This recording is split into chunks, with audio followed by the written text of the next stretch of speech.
This video is a beginner's guide on how to get into your Surfski. Now, as we said in our previous video, a lot of the way we paddle and the way we do things or get back in our boat or remount in our boat relates to our dominant side. So as you can see in this video, I'm starting with the boat on my right-hand side because that's the side I feel more comfortable with. But of course, if you want to start with on the left-hand side, you can just apply this to the other side as well. Now, as a beginner, we would hope, and it's definitely the right thing to do, is to start with a nice stable boat. And the joy that you get with a stable boat is that you can try these things for the first time, and there's a lot less sort of risk in what's going to happen. Now, I think it's been discussed at end, and definitely the safest and the most efficient way to get into your boat is the side saddle option.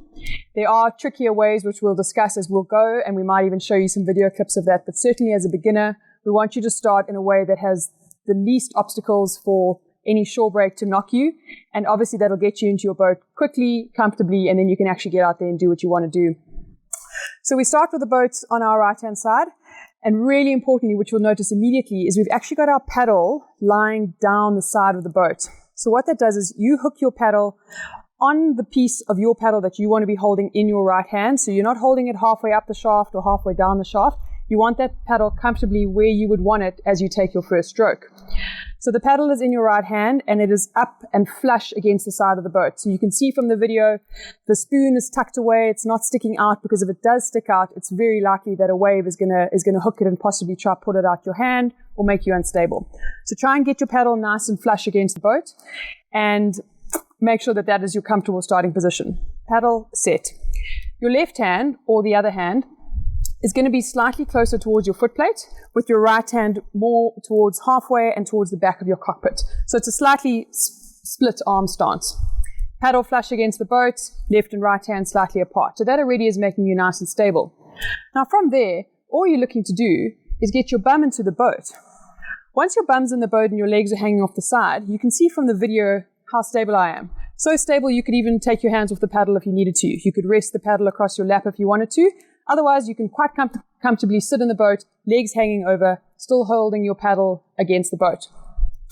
Now, the joy of this way of starting is once your bum is in the boat, your center of gravity is running nicely through the boat.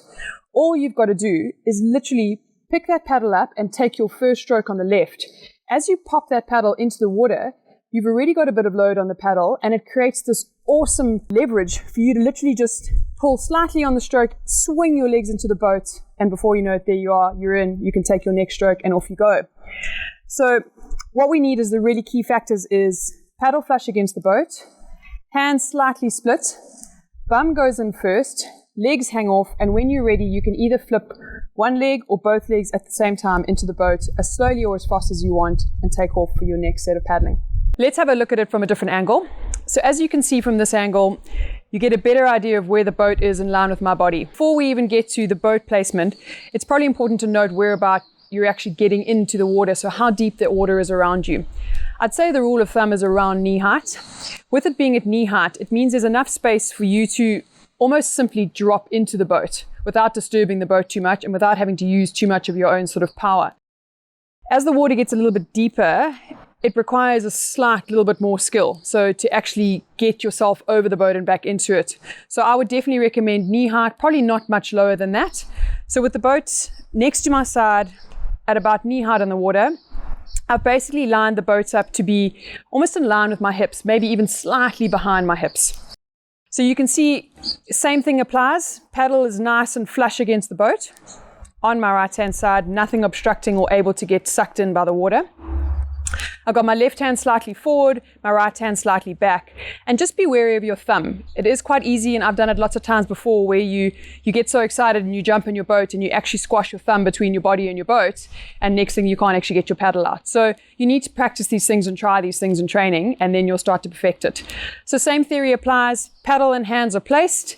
All I'm going to do is very gently lift and pop my bum into the seat, leaving my legs lying out.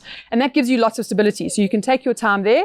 When you're ready, first paddle stroke on the left, use that to gently lever your legs either both together or one at a time into the boat, move on to your next stroke, and off you go. There's probably two other versions of starts that you can do, and we'll have a small clip of one of them. If you're really at the top of your game, professional lifesaver, or certainly an up-and-coming lifesaver, you would have learned a very different and much more advanced start. And that's the jump start, where you actually throw the boat, use the momentum to push yourself off, swing your legs in, and your feet actually land in the boat before your bum does. It's really advanced, and I'll tell you for free, it's not easy. One between the super advanced and the one we've just taught you is the leg over. And it's not recommended for everybody because it's definitely more risky, and it actually involves quite a bit more sort of power and even flexibility, because you've literally got to swing one leg over like jumping onto a horse. So for sure, try it, see if you can do it, but we would definitely recommend that the safer and probably the most efficient is the one we've just taught you, which is the side saddle. And believe me, you can get that side saddle jump in really, really quick. And all you need is a safe and relatively fast start. The important part is when you actually start paddling. So try not make it too tricky, and then you risk falling out and don't even get to join your mates racing out through the backline. If you enjoyed this video, we would love to hear your comments and feedback. If you've got any questions about what we've done in this video or how we've done it, please let us know. And if you have another way of starting, we'd be stoked to discuss that and maybe see how you do that. So let us know in the comment section below. If you like this video, be sure to hit the like button and subscribe to our YouTube channel. By all means, share it with your friends, and we'd love to hear from you.